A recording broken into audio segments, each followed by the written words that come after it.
नमस्कार विद्यार्थी मित्रांनो, मी अमोल तडेकर स्वागत करतो आपल्या युट्यूब चॅनलवर physics bye Amol sir. Okay बाळांनो, आपण चॅप्टर नंबर 3 चालू केलेला आहे. चॅप्टर नंबर 3 चा लेक्चर नंबर 1 जो आहे तो ऑलरेडी अपलोड झालेला आहे. ओके बाळांनो, आज आपण घेऊन आलेलो आहे त्याच्या समोरचा पोर्शन म्हणजेच लेक्चर नंबर 2. काल आपण काय शिकलो होतो सर? ओके तर बाळांनो बघा, मी काल एक इम्पॉर्टंट डेरिव्हेशन शिकवला होता रे. काय नाव होतं त्याचा? Expression for pressure of an ideal gas. Ideal गॅसचा जो प्रेशर साठी डेरिव्हेशन आपण बघितला होता तिथपर्यंत आपण एका कालच्या लेक्चर मध्ये बघितला होता. आज काय बघणार आहोत सर? त्या समोरचा पोर्शन. तर सगळ्यात आधी बाळांनो मला सांगा रे, प्रेशर ऑफ एन आयडियल गॅसचा फॉर्म्युला काय होता? P is equal to 1/3 number of molecules into mass of single molecule into स्पीडचा स्क्वेअर डिवाइडेड बाय व्हॉल्यूम. हा एक फॉर्म्युला काढला होता बाळांनो. मग आणखी एक फॉर्म्युला बघितला होता. हा पहिला फॉर्म्युला काढला होता प्रेशरचा. दुसरा फॉर्म काय होता फॉर्म्युलाचा? प्रेशरचाच फॉर्म्युला इज इक्वल टू काय होता बाळांनो? 1/3 number of molecule into mass of single molecule आपण म्हटलं होता रे mass of gas, total mass capital M म्हटलं होता, डिवाइडेड बाय व्हॉल्यूम इंटू काय v स्क्वेअर आहे का बाळांनो? मास अपॉन व्हॉल्यूमलाच काय म्हणतो आपण? डेन्सिटी. तर तिसरा इक्वेशन सांगितलं होता pressure is equal to 1/3 rho म्हणजेच डेन्सिटी इंटू v स्क्वेअर म्हणजे स्पीडचा स्क्वेअर. हे तीन इक्वेशन काढले होते आपण त्या एकाच डेरिव्हेशन मध्ये, बरोबर आहे? चला बाळांनो, तर आता आपल्याला समजायचं काय सर? तर त्या समोरचा पोर्शन, समोर मध्ये काय आहे बाळांनो? त्याच्या समोर काय तर आरएमएस स्पीड. काय आहे रे? RMS speed. Root mean square speed म्हणतात. आरएमएस स्पीड म्हणजे काय होणार? RMS root mean square. काय समोर तर स्पीड आहे म्हणजे आरएमएस स्पीडला काढणार रूट मीन स्क्वेअर स्पीड. आणि डिनोट कशाने करणार बाळांनो? तर VRMS म्हणजे कोणती स्पीड आहे रे? रूट मीन स्क्वेअर स्पीड किंवा आरएमएस स्पीड. सर आता हे आरएमएस स्पीड म्हणजे होते काय? चला बाळांनो, काही कठीण नाही, सोपे एकदम. ओके तर बघा रे, दिसत आहे का या फॉर्म्युलामध्ये? या फॉर्म्युलामध्ये आणि या फॉर्म्युलामध्ये काय आहे? स्पीडचा स्क्वेअर आहे की नाही बाळांनो? स्पीडचा स्क्वेअर म्हणजे v स्क्वेअर आहे. आता मला सांगा रे, हे जे स्पीड होती बघा, आपण Vx घेतला होता माहिती आहे का? लास्ट डेरिव्हेशन जर बघितला असेल तुम्ही शिकवलेला, तर Vx चा स्क्वेअर होता. त्याला आपण काय केलं होतं रे? v स्क्वेअरच्या फॉर्म मध्ये लिहिला होता. तर Vx च्या स्क्वेअरला v स्क्वेअरच्या फॉर्म मध्ये जेव्हा लिहिला होता तेव्हा आपण असं लिहिला होता by definition of mean square speed. म्हणजे कोणती स्पीड आहे रे? मीन स्क्वेअर स्पीड आहे. ओके चला बाळांनो, ही मीन स्क्वेअर स्पीड जर आहे तर याचा काय घ्यावं लागेल आपल्याला? रूट. रूट म्हणजे स्क्वेअर रूट. तर बाळांनो काय होणार मग की रूट मीन स्क्वेअरच्या स्पीडचा स्क्वेअर रूटला आपण काय म्हणणार? रूट मीन स्क्वेअर स्पीड किंवा आरएमएस स्पीड. ओके कसं लिहिणार रे? द स्क्वेअर रूट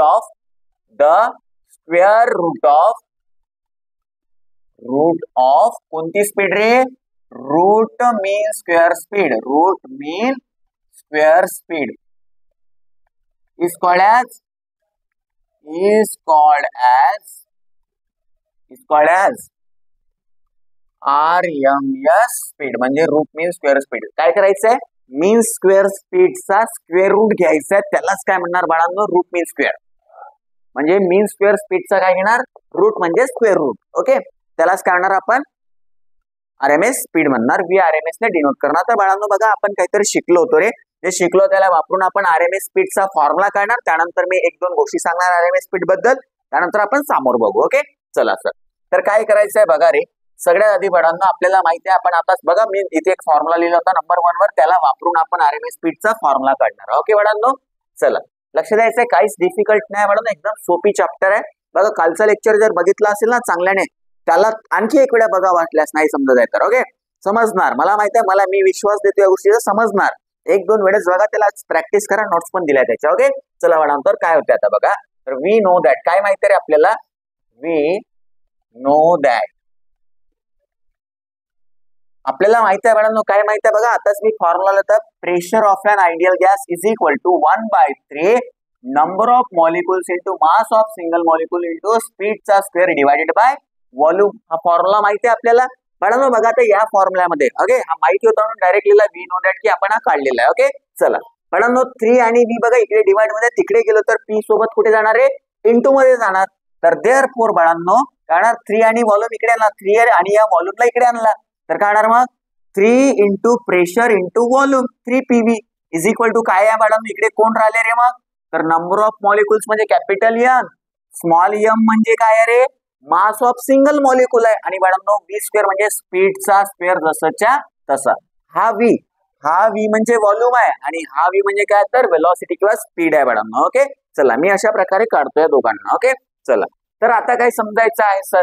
बाळांनो मला स्पीडचा स्क्वेअर पाहिजे तर देअरफॉर स्पीडचा स्क्वेअर इज इक्वल टू काय आहे बाळांनो 3pv डिवाइडेड बाय काय होणार रे number of molecules into mass of single molecule. झाला का हे दोन इंटू मध्ये होते त्यांना इकडे आणलं याच्या डिवाइड मध्ये गेले तर आला कोण v स्क्वेअर तर v square is equal to काय झाला मग 3p divided by number of molecule into mass of single molecule. Okay चला बाळांनो देअरफॉर स्पीडचा स्क्वेअर इज इक्वल टू काय होणार रे तर बाळांनो 3 जसंच्या तसं पीव्ही ला काय लिहू शकतो रे पीव्ही ला काय लिहू शकतो बाळांनो तर nRT आहे की नाही आहे बाळांनो PV is equal to nRT ideal gas equation आहे तर पीव्हीच्या ठिकाणी लिहिणार nRT तर 3 जसंच्या तसं nRT डिवाइडेड बाय काय रे number of molecules into mass of single molecule लिहिला बाळांनो. चला हा n म्हणजे काय बाळांनो याला म्हणतात रे काय आहे बाळांनो नंबर ऑफ मोल्स आहे. n म्हणजे काय स्मॉल n म्हणजे नंबर ऑफ मोल्स आहे तर नंबर ऑफ मोल्स म्हणजे काय होते बाळांनो मला सांगा रे सिन्स नंबर ऑफ मोल्स म्हणजे काय होते रे number of molecule divided by Avogadro number होते सर होते की नाही होते तर therefore v square is equal to काय होणार बाळांनो v square is equal to 3 जसंच्या तसं नंबर ऑफ मोल ला कसं लिहिणार रे number of molecule divided by Avogadro number. Avogadro number सांगितलाय बाळांनो कालच समजून सांगितल्याची व्हॅल्यू पण सांगितलंय विथ याचा SI युनिट. ओके चला तर बाळांनो नंबर ऑफ मोल ला कसं लिहिणार बघा number of molecule divided by Avogadro number लिहिला RT जसंच्या तसं आणखी काय डिवाइड मध्ये तर number of molecules into mass of single molecule. बाळांनो बघा नंबर ऑफ मॉलिक्युल n काय झाले कॅन्सल राहिला काय रे तर देअरफॉर स्पीडचा स्क्वेअर इज इक्वल टू काय आहे बाळांनो 3RT डिवाइडेड बाय काय रे तर Avogadro number into mass of single molecule आहे बाळांनो. बट काय होते रे बघा चला याच्या मागचा रिझन हाय याच्या मागचा रिझन हाय असा लिहिण्याचा. ओके बट बाळांनो बघा आता समोर याच्या समोर ही स्टेप बघा बट काय माहिती रे आपल्याला की ॲव्होगॅड्रो नंबर इंटू एका मॉलिक्युलचा मास म्हणजे होते गॅसचा मोलर मास काय होते रे मोलर मास होते बाळांनो तर काय होते बाळांनो Avogadro number Na into mass of single molecule is equal to होते रे मोलर मासला म्हणतो m0 मोलर मासला कशाने डिनोट केला समजा m0 ने डिनोट केलं आपण. ओके तर देअरफॉर स्पीडचा स्क्वेअरचा काय फॉर्म्युला बनणार रे तर v square is equal to बाळांनो 3RT डिवाइडेड बाय काय होणार रे मोलर मास हे कोणती स्पीड आहे बाळांनो मीन स्क्वेअर स्पीड आहे. v स्क्वेअर म्हणजे कोणती स्पीड आहे मीन स्क्वेअर स्पीड आहे. आपल्याला काय पाहिजे त्याचा रूट पाहिजे आता taking square root on both side तर देअरफॉर हे जे आहे मीन स्क्वेअर स्पीड आहे याचा स्क्वेअर रूट घेतला ते कोणती स्पीड होणार मग रूट मीन स्क्वेअर स्पीड आणि रूट मीन स्क्वेअर स्पीडला काय म्हणतो आपण तर VRMS इज इक्वल टू काय बाळांनो हा कुठे जाणार आहे टर्म अंडर रूट मध्ये जाणार तर काय फॉर्म्युला मग VRMS is equal to under root of 3RT divided by molar mass. काही कठीण आहे का बाळांनो नाही ना कठीण तर दिस इज दी फॉर्म्युला किंवा this is the expression for RMS speed. समजला का बाळांनो तुम्हाला 2 मार्क्सचा इम्पॉर्टंट आहे हा इम्पॉर्टंट क्वेश्चन आहे 2 मार्क्स साठी. Okay derive the formula for RMS speed असा विचारणार किंवा derive the expression for RMS speed of A gas molecule विचारणार किंवा बाळांनो शो दॅट किंवा असं विचारणार आहे 2 मार्क्स साठी show that the RMS speed of gas molecule is directly proportional to the square root of its absolute temperature असा विचारणार बाळांनो. ओके तर RMS स्पीड जे आहे ते बघा टेम्परेचरला कसे आहे डायरेक्टली प्रपोर्शनल आहे बघा स्क्वेअर रूट ऑफ टेम्परेचरला डायरेक्टली प्रपोर्शनल RMS स्पीड आहे की नाही रे हो सर तर this is the expression for RMS speed of gas molecule. बघा बाळांनो काही कठीण केलंय का रे जे आपण शिकलो होतो त्यालाच वापरला आणि जे आपल्याला माहिती होते ना हा बी आपल्याला माहिती आहे PV इक्वल टू nRT हा बी काल सांगितलाय आणि हा आज सांगितलाय बाळांनो येस ऑर नो. तर या एवढ्या गोष्टीला वापरून आपण एक इक्वेशन काढलाय तर काय आला VRMS is equal to under root of 3RT divided by molar mass. Clear idea. Okay तर बाळांनो हे झाली रे RMS स्पीड कोणाची आहे गॅस मॉलिक्युलची आहे. सपोज जर गॅस आहे आणि गॅस मध्ये आपण आवाज देतो समजा की गॅसेस आहे एअर आहे समजा किंवा एखादी गॅस आहे गॅस मधून मी काय केलं एखाद्याला आवाज दिला एखाद्याला जर आवाज देतो तर आवाजाची स्पीड त्या गॅस मधून किती राहणार सर तर ते सांगतो. आता बस एक छोटासा फॉर्म्युला आहे बाळांनो speed of sound in gas किती राहणार तर बघा रे speed of sound in gas मध्ये आवाजाची स्पीड किती राहणार तर V इज इक्वल टू बाळांनो फॉर्म्युला राहणार रे अंडर रूट ऑफ गामा याला काढणार रे गामा म्हणणार RT जसंच्या तसं divided by molar mass of gas. समजला का रे हा गामा काय आहे सर, तर याला लक्षात ठेवायचं, याच चॅप्टर मध्ये मी सांगणार गामाबद्दल. गामाला सध्या नाव लक्षात ठेवा फक्त. गामा म्हणजे काय होते रे, ऍडियाबेटिक रेशिओ म्हणणार. काय म्हणणार याला, ऍडियाबेटिक रेशिओ. हा ऍडियाबेटिक रेशिओ म्हणजे काय होते बाळांनो, मी थोडा समोर सांगणार याला समजून, कारण आता सांगण्यात काही फायदा आहे, कारण याला आपण समोर बघणार आहोत स्पेसिफिक कॅपॅसिटी समजल्यानंतर. ओके चला बाळांनो, तर आज झाला मोलर मासचा फॉर्म्युला, सॉरी आरएमएस स्पीडचा फॉर्म्युला, आणि हा काय रे, स्पीड ऑफ साऊंड इन गॅसचा फॉर्म्युला. ओके तुम्हाला इथपर्यंतच विचारणार, हे समोर जो होता तो एक्स्ट्राचा पोर्शन होता. ओके इथपर्यंत विचारणार, तुम्हाला काय विचारणार, 2 मार्क्सचा derivation, derive the formula for RMS speed किंवा define RMS speed and derive its formula. किती मार्क्स साठी, 2 मार्क्स साठी. इम्पॉर्टंट आहे बाळांनो, कसं आहे रे, व्हेरी व्हेरी इम्पॉर्टंट. मिटवायचं, चला आवश्यक असेल तर तुम्ही स्क्रीनशॉट घेऊ शकता, अदरवाइज मिटवतो. ओके बाळांनो चला, त्यानंतर काय बघायचं आहे सर, तर त्यानंतर आहे बाळांनो interpretation of temperature in kinetic theory. Okay तर बाळांनो टेम्परेचर मुळे गॅसेसवर काय इफेक्ट होतं किंवा काय होते तर ते समजायचं आपल्याला. ओके काही टेन्शन नाही घ्यायची, मिटवायचं हो सर. चला काय करायचं आहे बघा, interpretation of temperature in kinetic theory of gases. अभ्यास वगैरे करा रे बाळांनो, सिलेबसची टेन्शन नका घेऊ. ओके चला होऊन जाणार सिलेबस, कारण काही चॅप्टर असे आहेत जे लवकरच होतात आणि युट्यूबवर शिकवायला वेळ पण नाही लागणार आहे. कारण बाळांनो कधी बी अर्ध्या रात्री उठला की व्हिडिओ बनवू शकतो आपण, बरोबर आहे, आणि टाकणार. तुम्हाला बघायचं आहे प्रॉपरली, चला, आणि अभ्यास करायचा आहे, रिवाइज करायचं राहायचं आहे, प्रॅक्टिस करायचं. बार बार का बरं म्हणतो बाळांनो, रिव्हिजन करायची आहे, तर रिव्हिजन इज मस्ट. ओके आवश्यक आहे. ओके आता काय समजायचं, interpretation of temperature.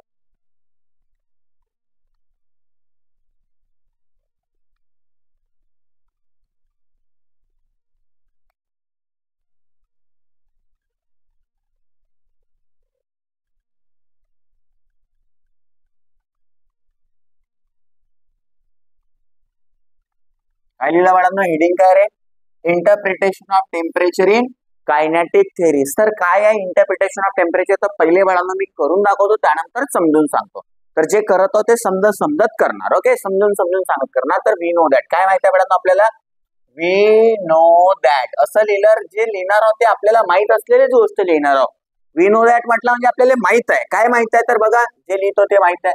Pressure is equal to 1/3 n m v square divided by volume. हा फॉर्म्युला माहिती आहे ना, हो सर तर माहिती आहे, व्हेरी गुड. ओके चला बाळांनो आता काय करणार बघा रे, तर मी काय म्हणतो, मला इथे एनर्जी आणायची, तर मी काय करणार रे बघा, mv स्क्वेअर आहे, इथं हाफ पाहिजे, मला हाफ पाहिजे तर लिहूनच टाकतो ना. तर therefore pressure is equal to 1/3 जसंच्या तसं लिहिला, n/v ला बी जसंच्या तसं लिहितो, लिहिला बाळांनो. इंटू मध्ये काय लिहिला रे, हाफ mv स्क्वेअर लिहिला, इंटू काय लिहिला, हाफ mv स्क्वेअर. तर बाळांनो 1/2 जास्तच आलेला आहे, तर याला 2 ला कॅन्सल केला तर फॉर्म्युला बरोबरच आहे. तर 2 ला कॅन्सल करायसाठी इकडे काय लिहिलं, 2 लिहिला, त्याला म्हणजे 2 ला काय केलेलं आहे इक्वेशन मध्ये ऍडजस्ट केलाय, 2 ऍडजस्ट केलाय बघा. 2 कॅन्सल झाला तर हाच राहते बाळांनो, येस ऑर नो, तर हाच लिहिलेला आहे, फक्त 2 ला काय केलेलं आहे ऍडजस्ट केलेलं आहे. आता या फॉर्म्युल्याला बघितले तर कोणीतरी दिसते, कोण आहे तो, हा तर सर कायनेटिक एनर्जीचा फॉर्म्युला आहे, हाफ mv स्क्वेअर आहे की नाही रे, हो सर. तर देअरफॉर बाळांनो pressure is equal to 2/3 number of molecules per unit volume into काय आहे तर कायनेटिक एनर्जी आहे. कोणाची कायनेटिक एनर्जी राहणार बाळांनो, सिंगल मॉलिक्युलची कायनेटिक एनर्जी राहणार. काऊन सर, तर मास कोणाचा होता, एका मॉलिक्युलचा मास होता, छोटा m म्हणजे होता, तर कायनेटिक एनर्जी बी एका मॉलिक्युलची झाली. एका मॉलिक्युलची kinetic energy into number of molecules आहे, म्हणजेच काय होणार ते टोटल कायनेटिक एनर्जी होणार आहे, सर नो. तर बाळांनो therefore pressure is equal to काय फॉर्म्युला आला रे, 2/3 नंबर ऑफ मॉलिक्युल्स इंटू काय एकाची एनर्जी म्हणजे टोटल एनर्जीला ई म्हणतो. ओके टोटल कायनेटिक एनर्जीला ई म्हटला तर डिवाइडेड बाय काय झाला रे, व्हॉल्यूम. ओके आता काय करणार बाळांनो, तर बघा 3 आणि व्हॉल्यूम इकडे डिवाइड मध्ये त्यांना इकडे घेऊन येतो.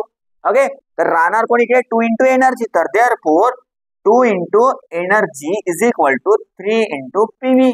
झाला का, 3 आणि पी ला व्ही ला इकडे आणला, पी सोबत इंटू मध्ये आले, तिकडे कोण राहिला 2 इंटू ई राहिला, 2 ला बी तिकडे घेऊन जा. तर देअरफॉर काय लिहिणार रे, energy is equal to 3/2 PV जसंच्या तसं. ओके पीव्ही जसंच्या तसं. आणि पीव्हीचा एक फॉर्म्युला माहिती आहे सर आपल्याला, कोणता बाळांनो बघा रे, तर आपल्याला माहिती आहे बाळांनो की PV is equal to n kB into T. हा फॉर्म्युला सांगितला होता काल बाळांनो. बघा different form of ideal gas equation जेव्हा सांगितले होते ना तेव्हा हा एक फॉर्म्युला सांगितला होता. Sir no?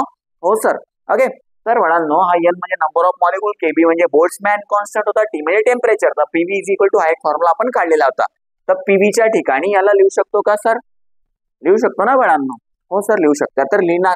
तर therefore energy is equal to काय झाला रे?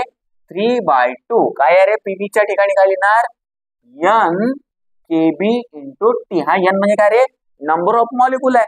नंबर ऑफ मॉलिक्यूलला मी इकडे आणलो तर काय होणार? एनर्जी पर युनिट मॉलिक्यूल होणार.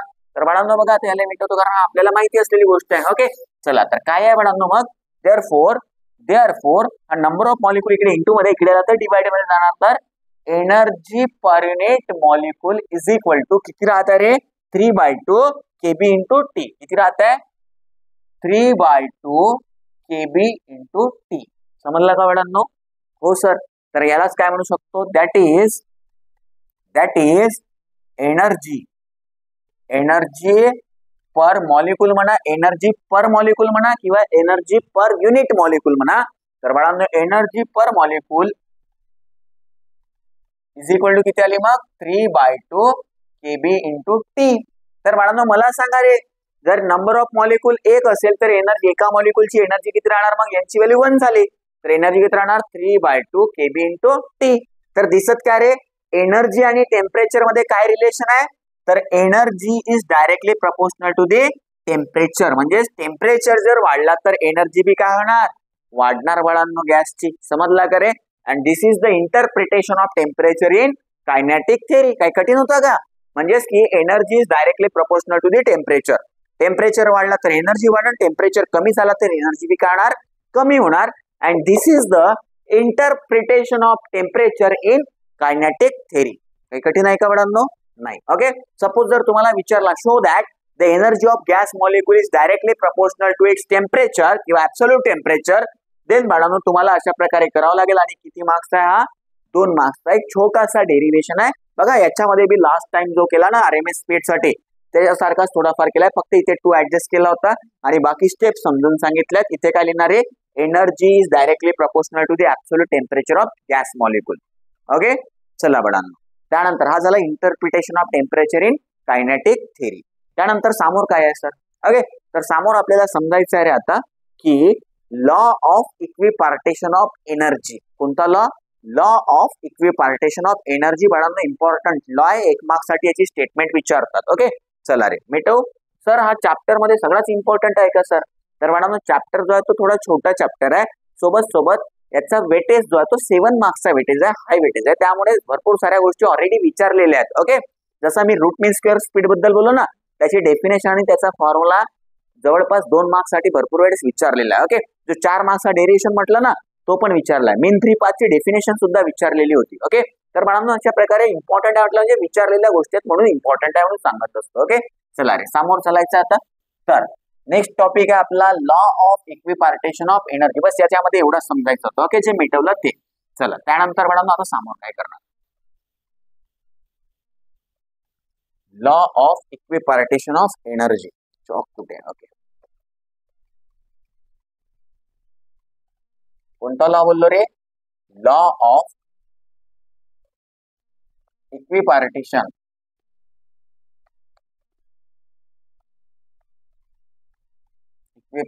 Of energy.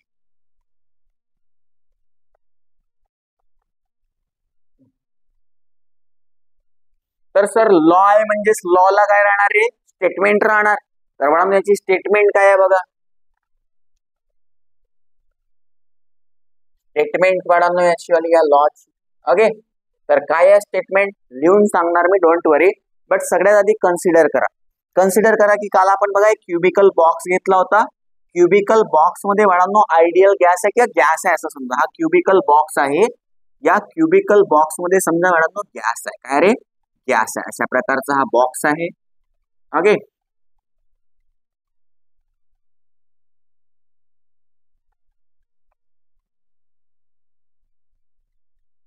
आहे बाळांनो क्युबिकल बॉक्स. ही झाली त्याची वाय ऍक्सिस, ही झाली त्याची एक्स ऍक्सिस आणि हे कोणते ऍक्सिस होणार आहे? Z axis. एक्स वाय आणि झेड. ओके, या क्युबिकल बॉक्सच्या अंदर काय रे, गॅस आहे. समजला बाळांनो, गॅसचे नंबर ऑफ मॉलिक्यूल राहणार आहेत. No problem sir. ओके, एवढं कन्सिडर केल्यानंतर आता बघा की law of equipartition of energy म्हणते काय सर. ओके, तर स्टेटमेंट समजून सांगतो बाळांनो. Okay, for any dynamical system, for any dynamical system in thermal equilibrium, in thermal equilibrium. Okay, for any dynamical system in thermal equilibrium, okay, the energy, the total energy म्हणा किंवा energy म्हणा, the total energy किंवा energy is distributed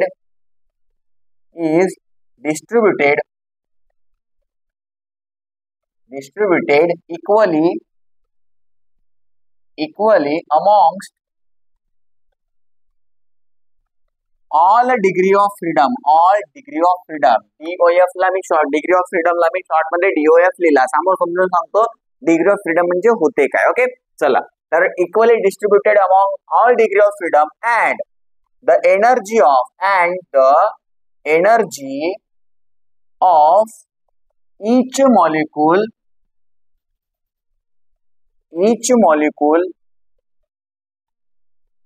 per degree of freedom is 1/2 kb into T. बाळांनो, हे त्याची statement झाली. काय म्हणत आहे स्टेटमेंट बघा, समजून सांगतो. समजून सांगितल्यानंतर तुम्हाला वाचण्याची आवश्यकता आहे, बाकी काहीच नाही करायचं. ओके, काय करायचं बघा रे. For any dynamical system in thermal equilibrium, म्हणजे एखादी सिस्टम आहे, डायनॅमिकल सिस्टम म्हणजे गॅस आहे. गॅस कशी आहे, डायनॅमिकल आहे, थांबून राहते का, मॉलिक्यूल मोशन मध्ये राहतात, म्हणजे डायनॅमिकल सिस्टम आहे. बरोबर आहे. तर बाळांनो, डायनॅमिकल सिस्टम कशी असेल, थर्मल इक्विलिब्रियम मध्ये असेल तर एनर्जी जर राहणार ते कशी राहणार आहे, इक्वली डिस्ट्रीब्युटेड राहणार अमॉंगस्ट ऑल डिग्री ऑफ फ्रीडम. म्हणजे सगळ्या डिग्री ऑफ फ्रीडम कडे एनर्जी कशी राहणार, इक्वली डिस्ट्रीब्युटेड राहणार.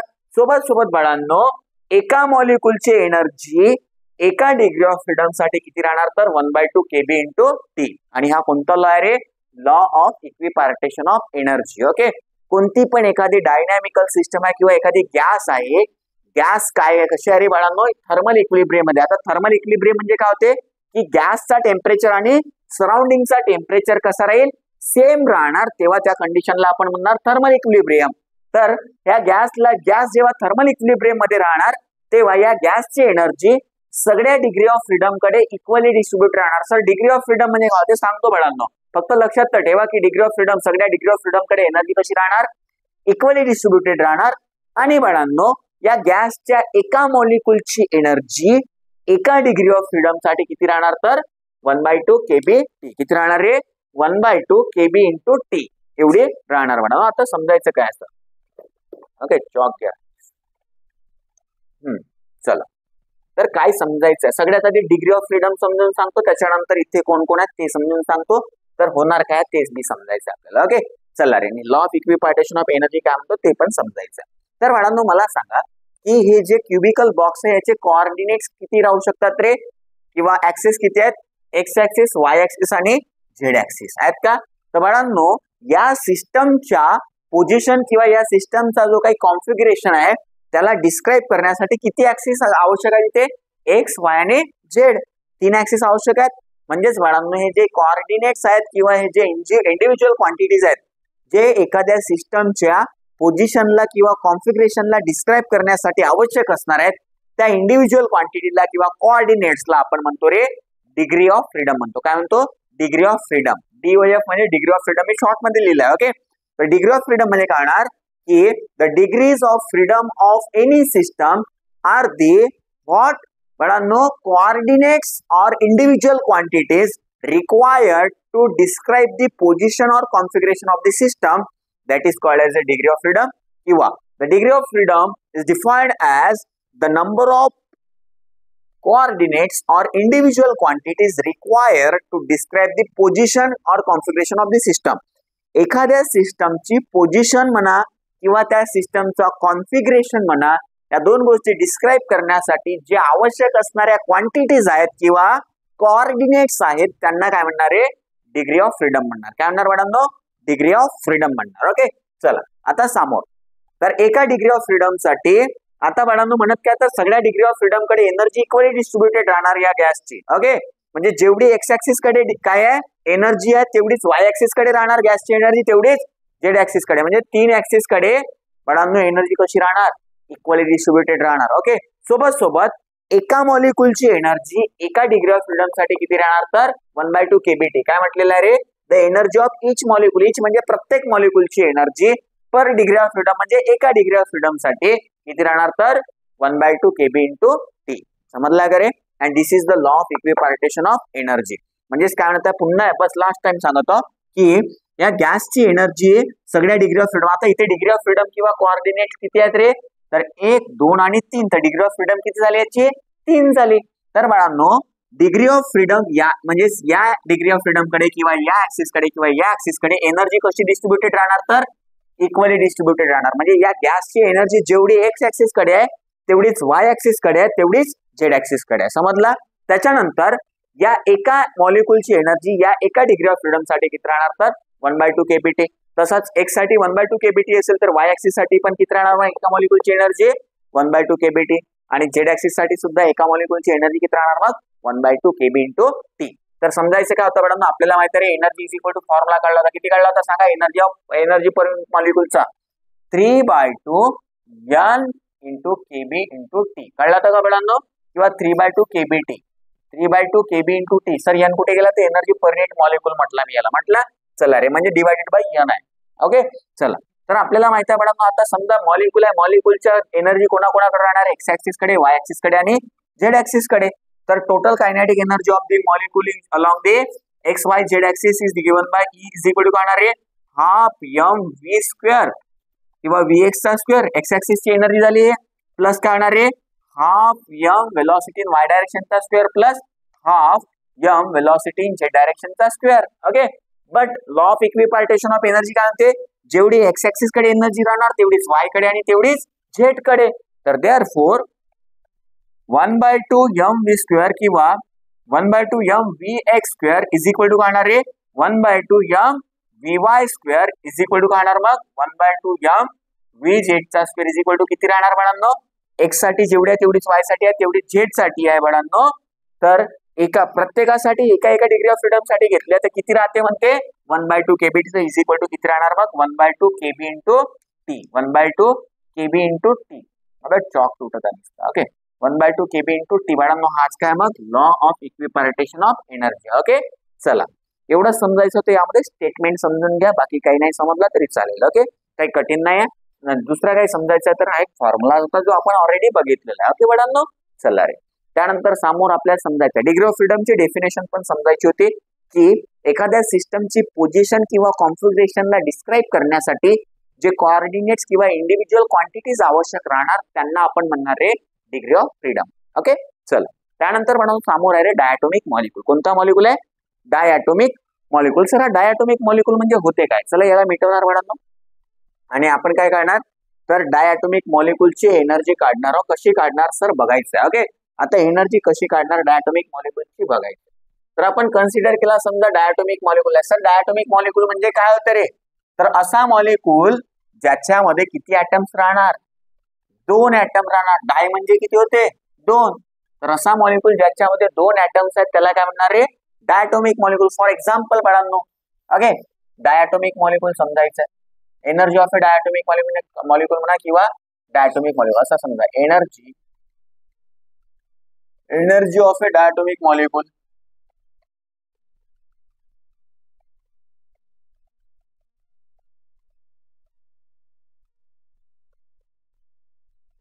डायटोमिक मॉलिक्यूल म्हणजे काय होतं रे ज्याच्यामध्ये 2 ऍटम राहणार. ओके ऍटम म्हणजे काय होते सर शॉक घ्या पहिले. ओके ऍटम म्हणजे काय होतं रे अणु होते सर. अणु म्हणजे काय होते ते ऍटम होते सर. काही बी सांगताय का कुठे बरोबर सांगा. या केमिस्ट्री मध्ये शिकले असणार ऍटमची स्ट्रक्चर सर ना. हो सर शिकलो तुम्ही समोर बोला. तर मॅडम आता बघायचं काय करणार. ओके चला तर डायटोमिक मॉलिक्यूल म्हणजे काय जसा हाय O2 किती ऑक्सिजन आहेत किती ऍटम आहेत ऑक्सिजनचे 2. O2 म्हणजे डायटोमिक मॉलिक्यूल झाला. मग जसा की N2 लिहिलं होतं N2 बी काय आहे मग डायटोमिक आहे की नाही मॅडम ज्याच्यामध्ये 2 आहे असा O2 N2.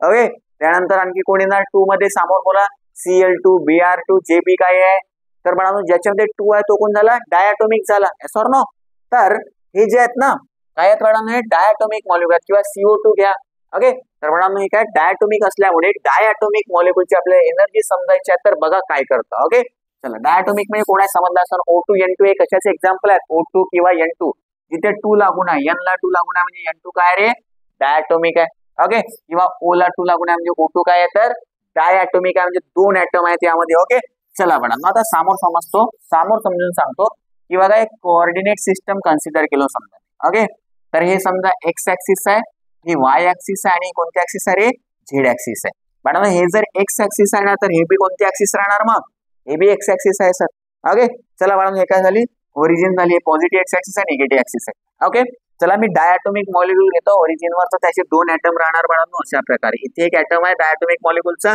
आणि इथे एक ऍटम आहे ओके हा कोणता मॉलिक्यूल आहे रे डायटॉमिक मॉलिक्यूल बघा कोणता मॉलिक्यूल आहे हा डायटॉमिक मॉलिक्यूल आहे त्याचे 2 ऍटम आपण काढलेले आहेत ओके चला रे तर आता काय समजायचं सर यामध्ये तर मॉलिक्यूलचे ऍटम्स कुठे आहेत रे कोणत्या ऍक्सिसवर आहेत एक्स ऍक्सिसवर आहेत की नाही आहेत ओके चला मॉलिक्यूलचे ऍटम जे आहेत ते एक्स ऍक्सिसवर आहेत तर बाळांनो मला सांगा रे की ज्या ऍक्सिसवर मॉलिक्यूलचे ऍटम राहणार किंवा ज्या ऍक्सिसवर आपण मॉलिक्यूलला घेत आहोत त्या ऍक्सिसला म्हणणार मॉलिक्युलर ऍक्सिस कोणते ऍक्सिस आहे मग एक्स ऍक्सिस म्हणजे कोणते ऍक्सिस झाले मॉलिक्युलर ऍक्सिस या मॉलिक्यूल जे आहेत मॉलिक्यूल जो आहे तो एक्स ऍक्सिसवर घेतलाय त्या ऍक्सिस एक्स ऍक्सिसला काय म्हणणार मग आपण त्या मॉलिक्यूलची मॉलिक्युलर ऍक्सिस आहे ओके मॅडम आता होते काय तर सगळ्यात आधी याचे डिग्री ऑफ फ्रीडम किती आहेत ते समजावून सांगतो ओके तर सगळ्यात आधी किती ऍक्सिस आहेत एक्स वाय आणि झेड आहे का 3 ऍक्सिस आहेत तर जेवढे ऍक्सिस राहणार ते म्हणजे ट्रान्सलेशनल डिग्री ऑफ फ्रीडम त्यालाच काढणार रे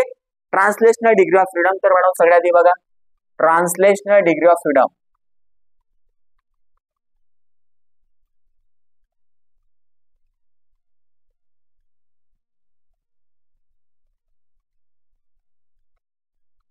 किती ऍक्सिस आहेत रे 3 ऍक्सिस आहेत एक्स वाय आणि झेड तर एक्स वाय आणि झेड किती झाले 3 तर ट्रान्सलेशनल डिग्री ऑफ फ्रीडम किती झाल्या मग 3 झाल्या एवढा झाले का ओके त्याच्यानंतर आता दुसरा म्हणजेच काय होणार की मॉलिक्यूलला 2 ऍटम आहेत का हा एक ऍटम आणि हा एक ऍटम आहे तर दोन्ही बी ऍटम काय होणार बाळांनो रोटेट होणार कोणाच्या अबाउट सर तर about the centre of mass okay मॉलिक्यूलचा सेंटर ऑफ मास हा आहे समजा तर हे दोन्ही पण ऍटम काय होणार रे सेंटर ऑफ मासच्या अबाउट रोटेट होणार आणि सर कोणत्या डायरेक्शन मध्ये रोटेट होणार तर बाळांनो झेड आणि वायच्या डायरेक्शन मध्ये किंवा झेड आणि वाय किंवा झेड वाय आणि झेडच्या अलॉंग किंवा अराउंड काय होणार रे ऍटम जे आहेत ते रोटेट होणार म्हणजे जर एक्स ऍक्सिसवर डायटॉमिक मॉलिक्यूल आहे तर डायटॉमिक मॉलिक्यूलचे जे ऍटम्स आहेत ते सेंटर ऑफ मासच्या अबाउट रोटेट होणार आणि ज्या ऍक्सिसवर आहेत त्या ऍक्सिसला परपेंडिक्युलर असलेल्या ज्या म्युच्युअली परपेंडिक्युलर असलेल्या 2 ऍक्सिस राहणार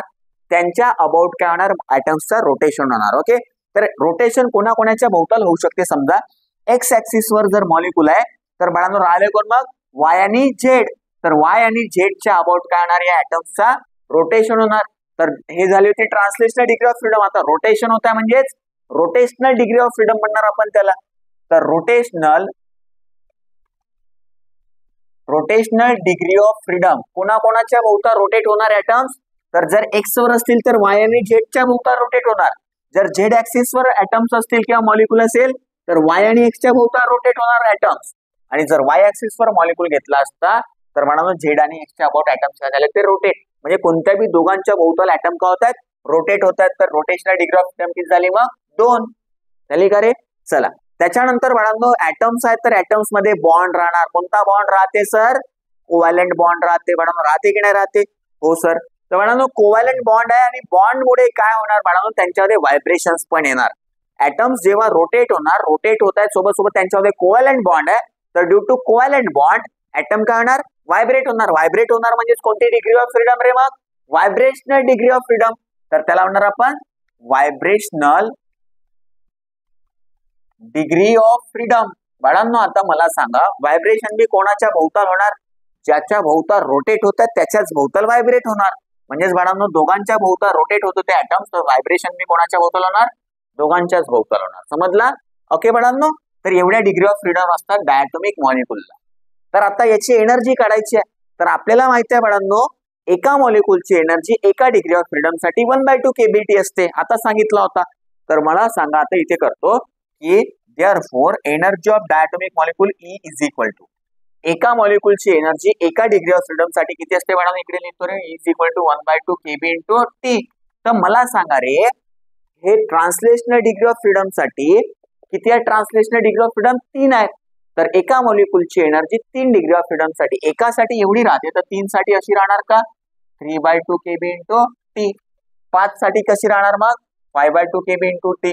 7 साठी कशी राहणार रे? 7/2 kB इंटू T. समजत आहे का? म्हणजे एका मॉलिक्यूलची एनर्जी एका डिग्री ऑफ फ्रीडम साठी 1/2 राहते, तर 3 साठी 3/2 राहणार, 4 साठी 4/2 राहणार, 5 साठी 5/2 राहणार. समजत आहे? हो सर. तर मला एनर्जी इक्वल टू हा किती होणार मग? तर 3/2 kB इंटू T. हे झाली ट्रान्सलेशनल डिग्री ऑफ फ्रीडम साठी येणारी एनर्जी, प्लस काय करणार रे? रोटेशनल साठी येणारी एनर्जी सुद्धा घेणार. तर किती आहे बघा, रोटेशनल डिग्री ऑफ फ्रीडम 2 आहे.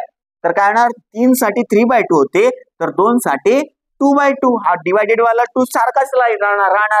डिग्री ऑफ फ्रीडमला वर लिहितो आपण, लिहितो का? चला, त्यानंतर म्हणा काय करणार? kB इंटू T जसं तसं. अगेन हे झाली रोटेशनल साठी झाली. हे कोणासाठी घ्यायला, तिसरी कोणासाठी घ्यायला प्लस मध्ये, तर व्हायब्रेशनल डिग्री ऑफ फ्रीडम साठी. व्हायब्रेशनल डिग्री ऑफ फ्रीडम किती आहे म्हणा? 2 आहे. 2 आहे तर 2/2 काय होणार रे? kB into T. सगळ्यांची ऍडिशन करा म्हणा, तर एनर्जी इज इक्वल टू काय होणार रे? Energy is equal to 2/2 plus 2/2 म्हणजे हे किती झाले? 2 झाले. ओके, तर म्हणा हा 1 प्लस 1 किती झाले? 2. तर आला काय? 3/2 kB इंटू T प्लस काय होणार बाळांनो? kB इंटू T झाला का? चला, आता यांचे ऍडिशन करणार. 3/2 प्लस 1 म्हणजे किती होणार रे? तर बाळांनो 3 आणि 2 5 म्हणजे 5/2 होणार. किती होणार रे? 5/2. तर एनर्जी इज इक्वल टू काय झाला मग? 5/2 काय आहे रे? kB into T. आणि हे काय बाळांनो? तर डाय ॲटॉमिक मॉलिक्यूलची काय रे? Energy 3/2 plus 1. 3/2 प्लस काय केला? 1 केला. ओके, तर 3/2 प्लस 1 म्हणजे काय होणार? 5/2. समजला का रे? ओके, चला म्हणा, तर 5/2 kB T. पुन्हा हा जो झाला ना, हा ओके, हा झाला रे non rigid diatomic molecule. Rigid diatomic मॉलिक्यूलची थोडी वेगळी असते, ते समजून सांगणार. ओके, चला, त्यानंतर समोर आपण बघणार राहिला फक्त इथपर्यंत एवढंच समजा. Okay, energy of diatomic molecule किती असते? तर 5/2 kB T. कोणता मॉलिक्यूल आहे? डायटोमिक मॉलिक्यूल 2 टाईपचे असतात, ते मी समोर सांगणार आहोत, त्यामुळे याला इथपर्यंतच थांबवतो. ओके, चला, त्यानंतर समोरचा टॉपिक आहे बाळांनो, काय रे?